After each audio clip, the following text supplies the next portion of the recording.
Bismillahirrahmanirrahim. Assalamualaikum warahmatullahi wabarakatuh. Saya Irma Reskina dari kelas MPI 6A dengan NIM 2002060010. Di sini saya menyelesaikan tugas ujian tengah semester, di mana yang pertama ada model pendekatan dalam perubahan. Yang pertama, pendekatan behavioral berfokus pada pengubahan tingkah laku dengan menekankan pada pemberian penghargaan bagi konseli ketika melakukan suatu kegiatan yang baik dan memberi konsekuensi untuk mencegah konseli agar tidak melakukan kegiatan yang buruk. Selanjutnya yang kedua, ada pendekatan psikologi humanistik, adalah suatu pendekatan yang multifaset terhadap pengalaman dan tingkah laku manusia yang memusatkan perhatian pada keunikan dan aktualisasi diri manusia. Kemudian ada yang ketiga, pendekatan kognitif, adalah suatu rancangan konseling atau pendekatan yang berfokus pada berpikir dan proses mental dalam modifikasi atau mengubah tingkah laku dan sering melibatkan pelatihan pengembangan keterampilan, kontrol pikiran, serta proses-proses dan teknik-teknik berorientasi kognitif. Selanjutnya ada pendekatan psikodinamis, adalah menjelaskan hakikat dan perkembangan kepribadian. Unsur-unsur yang diutamakan yaitu motivasi, emosi, dan aspek-aspek internal lainnya. Selanjutnya membahas mengenai langkah-langkah dalam proses manajemen perubahan.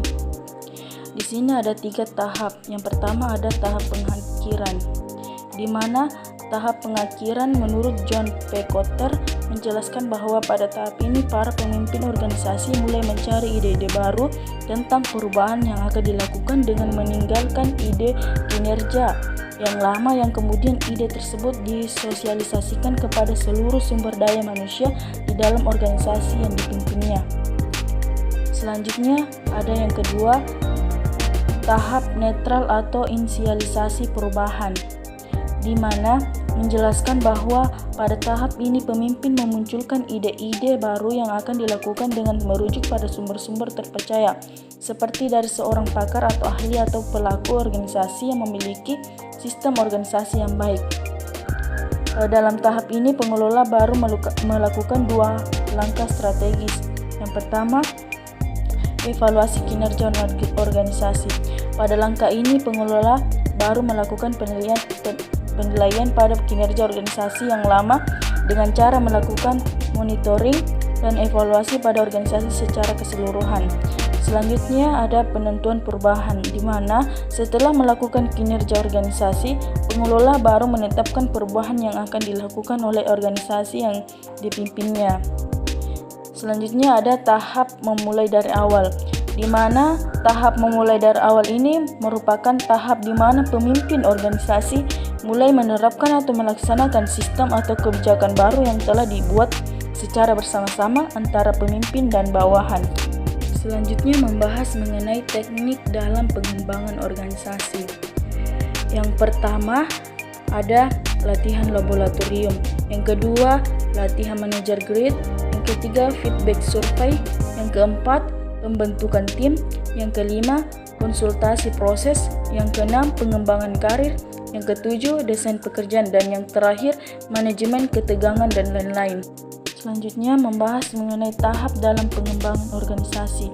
Yang pertama ada tahap persiapan, di mana tahap ini dimulai dengan mengumpulkan sejumlah pengetahuan tentang perlunya organisasi bersangkutan untuk segera melakukan perubahan. Yang kedua membahas mengenai tahap analisis kekuatan dan kelemahan. Setelah dilakukan persiapan matang, aktivitas selanjutnya adalah melakukan analisis kondisi internal dan eksternal terkait kekuatan dan kelemahan yang dimiliki oleh organisasi disertakan agar dapat memahami dan memiliki rasa memiliki perubahan yang sedang terjadi. Selanjutnya ada tahap mendesain subunit organisasi baru, di mana perubahan umum bertujuan agar organisasi semakin adaptif.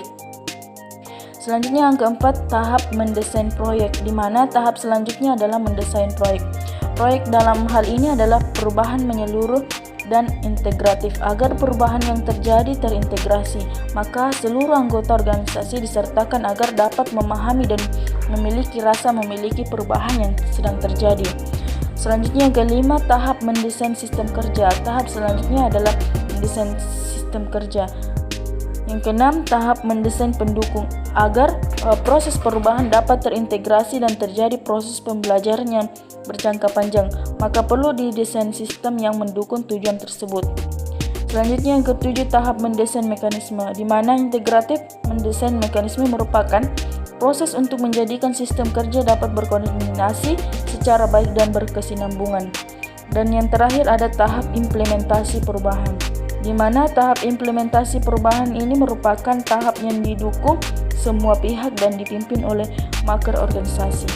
Selanjutnya membahas mengenai implementasi pengembangan organisasi, di mana ada jenis masalah dalam pengembangan organisasi.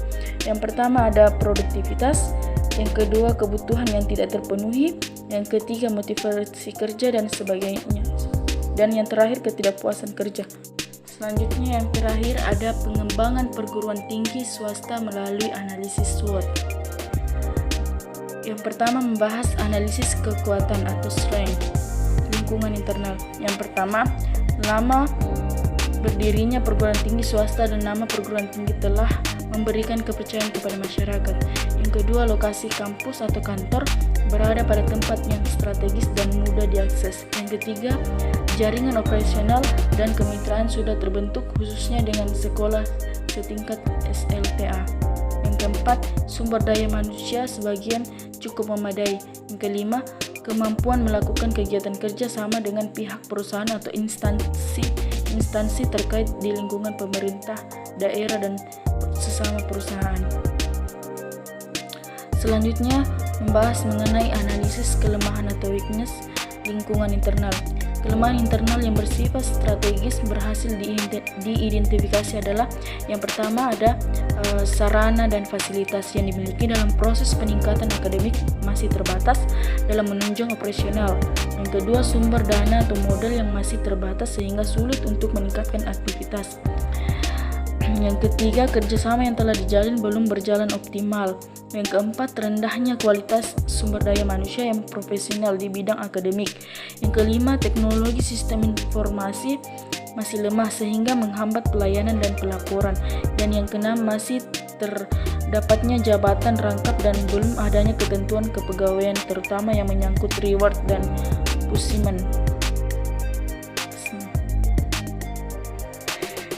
Selanjutnya ada analisis kesempatan atau opportunities lingkungan eksternal. Yang pertama membahas banyaknya lulusan SMA dan SMK setiap tahun baik di perkantoran maupun di pedesaan. Yang kedua, karyawan swasta dan pemerintah di sekitarnya yang membutuhkan upgrade pendidikan untuk mengembangkan karir mereka. Yang ketiga, memiliki sejumlah mahasiswa yang masih mengenyam pendidikan. Dan yang terakhir, tingginya persaingan dan biaya kuliah di PTN. Selanjutnya membahas mengenai analisis tantangan atau ancaman lingkungan eksternal. Tantangan ancaman akan selalu ada dan harus dihadapi yang akan mendewasakan dan sesuatu yang membuat lembaga selalu mengevaluasi diri untuk maju dari waktu ke waktu. Kondisi eksternal yang berpotensi menimbulkan masalah yang dapat menghambat pencapaian tujuan organisasi atau lembaga pendidikan, baik yang sekarang maupun yang akan datang. Adapun yang pertama, masih tingginya calon mahasiswa yang melanjutkan atau berkeinginan kuliah ke perguruan tinggi yang memiliki nama. Yang kedua, masih tingginya minat dosen untuk menjadi dosen PNS maupun karyawan PNS.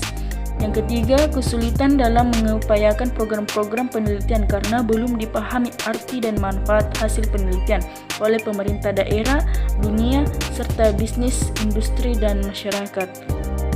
Selanjutnya yang keempat, kepercayaan masyarakat yang masih kurang terhadap kualitas perguruan tinggi swasta terutama yang berada di daerah kecil.